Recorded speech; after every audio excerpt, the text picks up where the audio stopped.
আসলে আমাদের ইতিহাস বড় বিচিত্র। ইতিহাসের কথা বদলে আমরা বন্ধুকে শত্রু বানাই, শত্রুকে বন্ধু বানাই। এরকম যে জাতি করে, এই জাতি কোনোদিন বিশ্বের দরবারে নিজের বিবেকের কাছে সম্মানিত হতে পারে না। অপসংস্কৃতির এই যন্ত্রণা থেকে এই জাতিকে বের হয়ে আসতে হবে। যার যেখানে যে অবদান জাতির জন্য এটা শ্রদ্ধার সাথে স্বীকার করতে হবে। আমরা প্রধান উপদেষ্টা এবং উপদেষ্টাদের সাথে বসেছিলাম।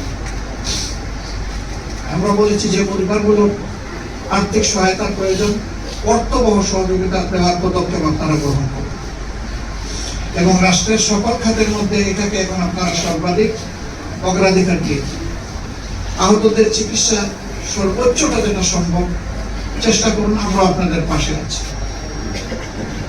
সম্মানিত ভাইরা, তারা কথা দিয়েছেন, তারা করবে। আমরা দোয়া করি সেটা যেন হয়।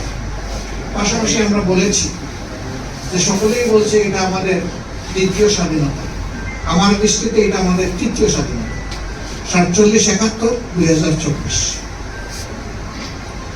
এই তৃতীয় স্বাধীনতার বীরদেরকে তাদের বীরত্ব গাথা আমাদের পাঠ্যপুস্তক সহ সকল জাতীয় গুরুত্বপূর্ণ জায়গায় স্থান করে দিতে হবে।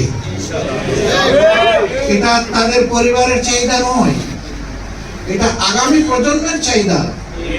আগামী প্রজন্ম জানবে যে আমাদের আগের তরুণরা, যুবকরা, এদেশের মানুষেরা হকের পক্ষে তারা বুক টান করে দাঁড়িয়েছিল। তারা বলেছিল বুকের ভিতর তুমুল ঝড়, বুক পেতেছি গুলিখোর। আমরা আমাদের জাতির জন্য বুক পেতে লড়াই করব। যদি একটা জাতি সেই রকম দাঁড়ায় যায়, কোন স্বৈরাচার সেখানে মাথা তুলে দাঁড়াতে পারবে না। আমরা মরে যাব, কেউ থাকবো না। এই দুনিয়া থাকার জায়গা নয়, আমরা কেউ থাকতে চাইও না। আমরা যত তাড়াতাড়ি আমাদের মৌলার কাছে চলে যেতে চাই, কিন্তু সেই যাওয়াটা যেন আমাদের জন্য হয় শান্তির, প্রশান্তির এবং